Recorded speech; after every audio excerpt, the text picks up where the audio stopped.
Vamos continuar falando um pouco sobre as origens e a difusão do turismo.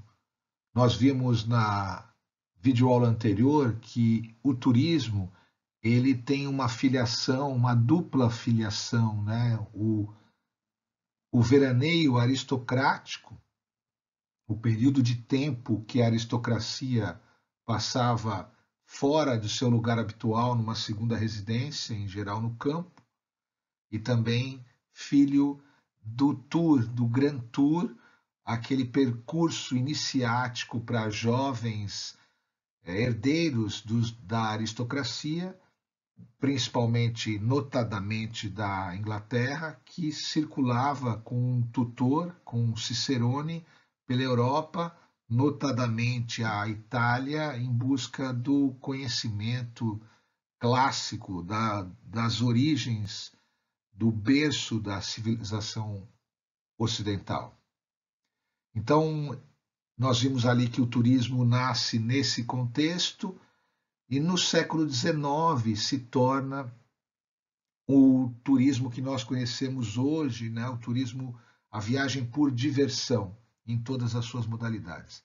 Então, aqui eu quero falar um pouco sobre essa primeira fase, essa fase inicial de difusão do turismo, esse primeiro processo imitativo das práticas culturais aristocráticas por parte da burguesia que ascendia com a Revolução Industrial.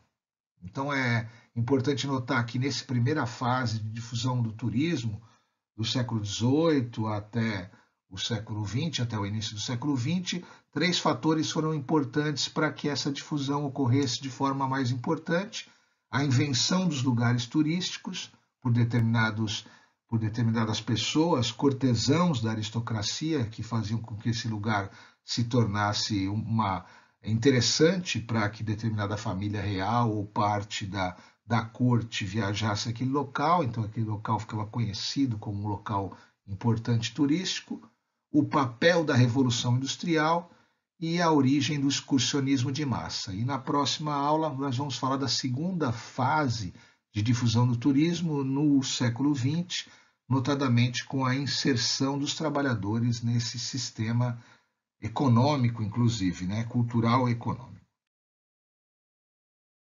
Então aqui nós vemos à esquerda essa pirâmide de difusão do turismo nos séculos XVIII, XIX, início do século XX, apresentada pelo Boyer, o Boyer que escreveu o livro História do Turismo de Massa. Veja, partindo do topo da pirâmide, quem fazia a viagem, essencialmente, como eu disse, eram as famílias reais, a aristocracia. E quem criavam esses lugares, né, eram os chamados gatekeepers, né, que inventavam esses lugares a serem visitados pelas famílias reais. Esses gatekeepers eram artistas, eram escritores, eram altos cortesãos dessa corte. Então, quem fazia o turismo era a própria corte, a aristocracia que era apresentada ali àqueles locais. E percebam que ele faz essa pirâmide justamente para mostrar como que se deu nessa primeira fase uma imitação por capilaridade. E ele inclui aí, nesse primeiro grupo imitativo da aristocracia, o alto clero, a alta magistratura, parlamentares, universitários, oficiais superiores, e já vindo para a base da pirâmide, ele inclui ali escritores, artistas, fidalgos, a pequena burguesia, pequenos proprietários de meios de produção, de negócios, de empresas, né? Banqueiros, grandes negociantes, pessoas de alta renda que imitavam as práticas culturais aristocráticas. E aqui nós encontramos uma primeira barreira cultural forte que diz que burguesia e altos funcionários públicos estavam submetidos a ela porque suas partidas eram raras, eram em temporadas termais e casas de campo. Então, já estavam sendo incluídos nesse momento a burguesia e os altos funcionários públicos. Por sua vez, uma barreira cultural hermética, fechada, mantinha aí o povo, os camponeses, os artistas e os operários fora do campo cultural do turismo. Então, essa é a primeira fase de difusão do turismo, marcada pela invenção dos lugares turísticos. Segundo Boyer, né, como eu disse, o turismo ele se difunde por capilaridade social em duas fases, como apontou o Boyer. A primeira, que é a que eu pretendo apresentar algumas características agora, quando o turismo era uma prática elitista do século XVIII até o início do século XX, e uma segunda fase, quando o turismo ele é apropriado como prática de lazer para os trabalhadores, de modo especial após a Segunda Guerra Mundial, quando o turismo se massifica. Nós vamos falar um pouco dessas características dessa segunda fase na próxima videoaula. Nessa primeira fase, da origem no século XVIII até o início do século XX, os gatekeepers, em geral artistas, artesãos ou altos cortesãos, inventavam práticas e lugares para se viajar que ganhavam reputação com a visita de famílias reais. Depois de inventados os lugares e inventadas as práticas de turismos, elas se difundiram por imitação, feita por membros das classes mais altas da sociedade, como magistrados, parlamentares, banqueiros e outros grandes negociantes, como nós vimos ali na figura representativa da pirâmide de difusão do turismo dos séculos XVIII, XIX e início do XX, apresentada pelo Boyer.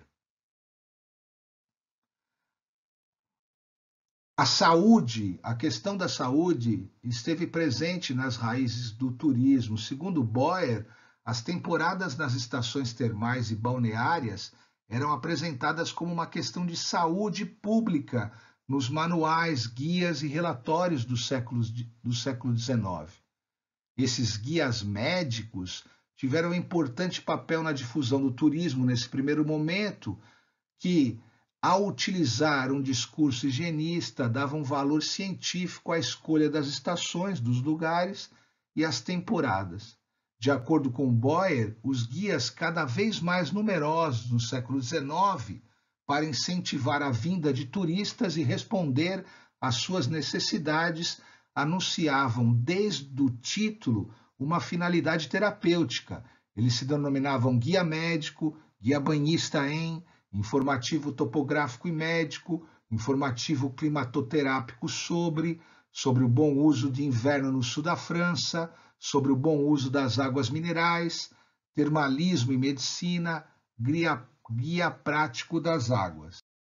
Nice se tornou famosa justamente por fazer parte de um espaço regional na França, Côte d'Azur, muito procurada em função desses health places. De acordo com Boyer, desde o século XVIII, ricos ingleses estavam à procura desses health places, esses lugares de saúde no continente europeu, pois crescera muito no período o número de invalides, como eram chamadas as pessoas de alta renda que tinham certo tipo de doença. Os médicos recomendavam a mudança de ares, que seria soberana em relação a todos os males, indicando a viagem para onde o prazer da estadia por si só levaria à cura ou, ao menos, ao alívio. O discurso terapêutico era dominante e o conceito de higiene deu valor geral ao que era apenas uma série de práticas de pessoas originais, como tratamentos médicos realizados no inverno em lugares como Nice e Cannes, no sul da França.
mais algumas imagens aqui interessantes de Scheveningen, né? Em 1906, um cartão postal, algo típico aí do turismo, né? Nascente, algo importantíssimo para o turismo, como nós vamos ver a seguir. Então, algumas imagens aqui do Pier de Scheveningen e algumas imagens da época, né? Que já se vendia aí como cartão postal.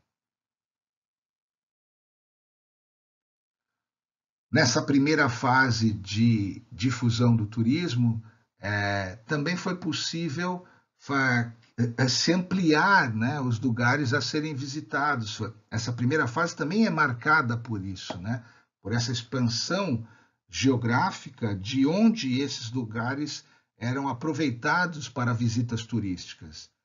Então, segundo Gemini, as estações intermediárias, outono e primavera, eram ideais para as estadias nos lagos alpinos e, sobretudo, em Paris e Londres, onde haviam animadas ocasiões festivas e sociais, além de viagens em direção às nunca esquecidas origens da civilização europeia, Grécia clássica e Egito. De acordo com Hobsbawm, depois da abertura do Canal de Suez em 1869, e principalmente depois da construção da estrada de ferro ao longo do rio Nilo, na década de 1870, o Egito tornou-se um destino que combinava vantagens climáticas pelo clima bom tempo, né? De climas de sempre bom tempo, exotismo e monumentos históricos com a dominação europeia da época. Outro importante fator foi a própria Revolução Industrial, que desenvolveu ali as estradas de ferro, o barco a vapor, que permitiram uma aceleração das comunicações. Segundo Hobsbawm, o turismo é essencialmente um produto da estrada de ferro, do barco a vapor e da magnitude e da rapidez das comunicações postais, sistematizadas internacionalmente com o estabelecimento da International Post Union, em 1874, que fizeram do cartão postal uma parte essencial do processo de criação do turismo. Esse é o momento nascente do turismo. Todavia, em meados do século XIX, a aristocracia ainda viajava de uma forma que nada tem em comum com o turismo moderno, pois as famílias nobres mudavam-se das casas da cidade para as casas de campo regularmente nas estações, com um cortejo de empregados e veículos de carga como se fossem pequenos exércitos. É o momento que se iniciam as viagens por prazer, é o nascimento do turismo. Com o capitalismo industrial, conta Hobsbawm, se produziam duas novas formas de viagem de prazer, as viagens de verão para a burguesia e as pequenas excursões mecanizadas para as massas, em alguns países como a Inglaterra. Hobsbawm afirma que, economicamente, a burguesia em meados do século XIX era composta de capitalistas, isto é, possuidores de capital, recebedores de renda derivada de tal fonte, empresários em busca de lucro, ou todas essas coisas juntas, sendo que, de fato, o burguês característico ou o membro da classe média desse período incluía poucas pessoas que não entrassem numa dessas categorias. Ainda hoje, as ferrovias icônicas da Grã-Bretanha, que ligam aí cidades próximas, vilas pitorescas e algumas das paisagens mais impressionantes e inacessíveis da Inglaterra, são usadas pelo turismo. Nessa propaganda à direita aí da empresa Qual Viagem, diz aí que de locomotivas modernas a trens a vapor, os tradicionais trens britânicos aguçam a imaginação. Embarque em uma jornada inesquecível através da rica herança ferroviária do país, é o que chama a atenção aí da imagem. Sobre o conceito de burguesia no século XIX, de acordo com a nota inserida por Engels na edição inglesa de 1888 do Manifesto do Partido Comunista, Burguesia entende-se por classe de capitalistas modernos, proprietários dos meios de produção social e empregadores de trabalho assalariado. A classe média de então era, segundo Hobsbawm, constituída por negociantes, proprietários ou rentiers, que dirigiam bancos, estradas de ferro, indústrias, profissionais liberais, como advogados e médicos, e administradores públicos profissionais, prefeitos, juízes, outros magistrados, desde que todos esses indivíduos fossem abastados e bem estabelecidos. O fenômeno turístico é um fenômeno que expressa a economia liberal. Segundo Clare, o fenômeno turístico apareceu como uma expressão perfeita da economia liberal, pois em sua origem ele foi privilégio de alguns favorecidos por herança ou nascença. Clare afirma ainda que as transformações ocorridas no século XIX, em decorrência da Revolução Industrial, permitiram aos quem detinha poder econômico, empreendedores da indústria e comércio, bem como alguns membros de profissões liberais, de se beneficiar dos lazeres do mesmo modo que a aristocracia. Progressivamente, conta Clare, a pequena burguesia chega com gostos e meios diferentes a integrar a elite que se distingue precisamente pela disponibilidade de tempo e dinheiro para fazer turismo. Então, o objetivo do pequeno burguês, do pequeno detentor de meios econômicos da época, era ascender na hierarquia social, refletindo essa forma, essa importância de subir na hierarquia social numa melhor qualidade de vida proporcionada ali pelos ganhos materiais. Foi também nessa primeira fase que surgiu a primeira agência de viagens, a Agência de Viagens de Thomas Cook. De acordo com Urry, esta organização foi fundada em 1841, quando Thomas Cook fretou um trem de Leicester para Loughborough para um encontro sobre temperança. Sua primeira excursão de prazer foi organizada em 1844, um pacote que incluía um guia que acompanhava um grupo a lojas recomendadas e para locais de interesses históricos que mereciam ser olhados. A agência de viagem de Thomas Cook ainda existe e nós podemos aí até acessar pela internet o site oficial. Esse é o momento da origem do excursionismo de massa. As viagens de um dia para as massas nasceram na década de 1850, para ser mais preciso, de acordo com Hobsbawm, na Grande Exibição de 1851, que atraiu um grande número de visitantes para Londres, encorajado pelas estradas de ferro com bilhetes a preços especiais e organizado por membros de sociedades locais, igrejas e comunidades. Segundo Hobsbawm, Thomas Cook, cujo nome iria tornar-se sinônimo de turismo nos 25 anos seguintes, começou sua carreira fazendo tais excursões, tais organizações de viagem, um tipo de negócio que desenvolveu a partir de 1851. No final do século XIX, nós podemos observar nessa imagem abaixo a distribuição dos lugares turísticos.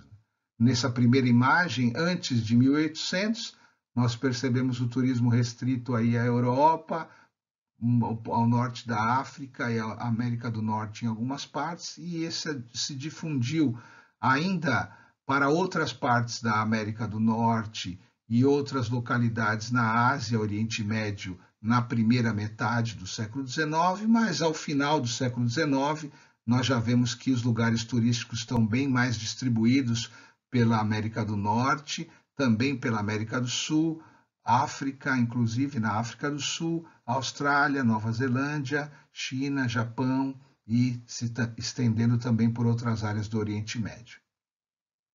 Na próxima videoaula, nós vamos conversar um pouco sobre a segunda fase de difusão do turismo.